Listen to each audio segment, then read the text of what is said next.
দাদু যখন আমাদের সাথে লন্ডনে ছিলেন গত বছর প্রথমের দিকে, উনি যখন এসেছিলেন তখন হাসপাতালে ছিলেন কিছু চিকিৎসার জন্য। ওখানে বিভিন্ন দেশ থেকে নার্স ছিল, ডাক্তার ছিলেন, এবং একটি নার্স ছিলেন নাইজেরিয়া ওয়েস্ট আফ্রিকাতে। আম্মা আব্বা একদিন দাদুকে সকাল সকাল দেখতে গেছিল। তো নার্স তারপরে বলেছে যে, ও আমি তো আপনার মাকে চিনেছি। আম্মু আব্বু বললো, কিভাবে? আপনার মাই প্রথম ইলেক্টেড প্রাইম মিনিস্টার বাংলাদেশের না? আম্মু আব্বু তো অবাক, হ্যাঁ আপনি কিভাবে জানেন?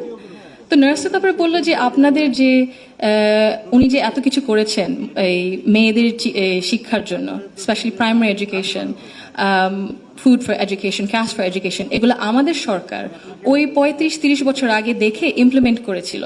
আর ওই কারণে লক্ষ লক্ষ মেয়েরা গ্রাম অঞ্চলে, ওদের দেশে গ্রাম অঞ্চলে বিভিন্ন জায়গা সদরে এখনো শিক্ষা পাচ্ছে, অন্তত প্রাইমারি এডুকেশন লেভেলে। সো ভাবলাম একটু শেয়ার যদি করি, এখানেই করবো আপনাদের সাথে। জি। She also understood that education alone was not enough if women were not supported to remain in public and economic life. Supporting women to access credit, build livelihoods, and grow small businesses mattered.